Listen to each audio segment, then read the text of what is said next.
Hello creative friends, welcome back to Inktassi. I'm Vanessa and today I'll be playing with some wandering straight pour cups, a fun twist on the classic straight pour technique. What I love about wandering cups is the movement and surprise they create. Instead of pouring in one fixed spot, the cup drifts across the canvas, leaving behind unexpected ribbons, swirls and layers of color. It's a simple shift that completely transforms the look of your pour, and I can't wait to show you how it works.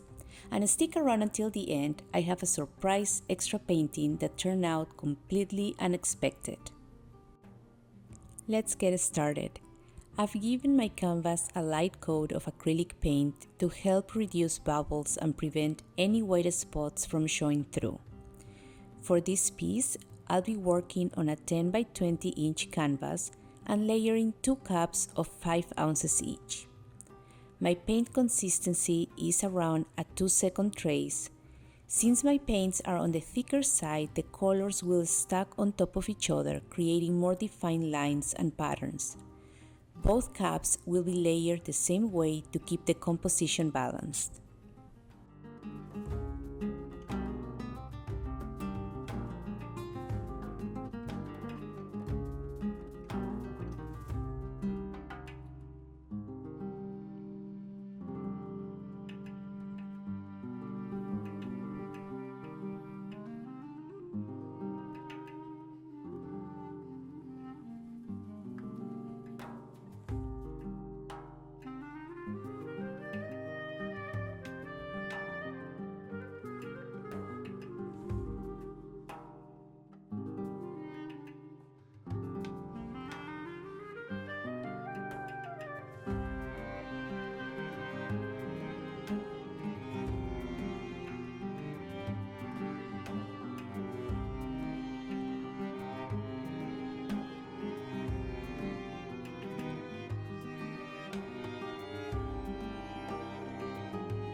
I've gotten some great pieces by collecting my leftover paints and using them for flip cups.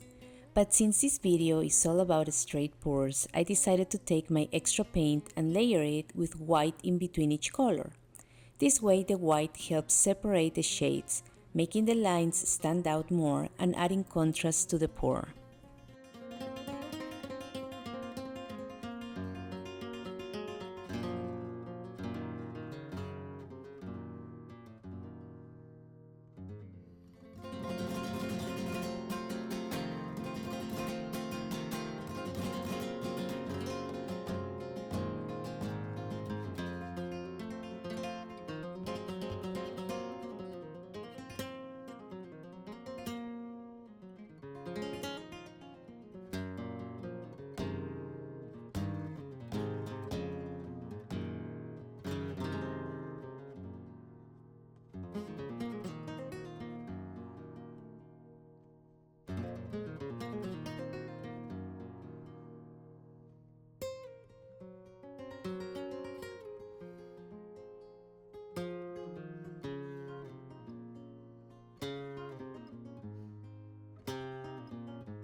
I truly love how both of these pieces turn out, but this second one really surprised me. The details and definition are just stunning. It's a great reminder of why I enjoy experimenting with different variations of straight pours. You never know what kind of magic will show up on the canvas. The layered lines, the subtle shifts of color, and even those hidden cloud pour effects all give so much depth and movement to the paintings. I hope this video inspires you to play around with the straight pours in your own creative journey and maybe even try out wandering cups and layering your leftovers like I did here. Thank you so much for watching and for sharing this painting session with me. Which of these pieces is your favorite, the first or the second one? I'd love to hear your thoughts in the comments. If you enjoyed this video, make sure to like, subscribe, and hit the notification bell so you don't miss the upcoming straight pour variations I'll be exploring. Until next time, keep creating and let your imagination flow.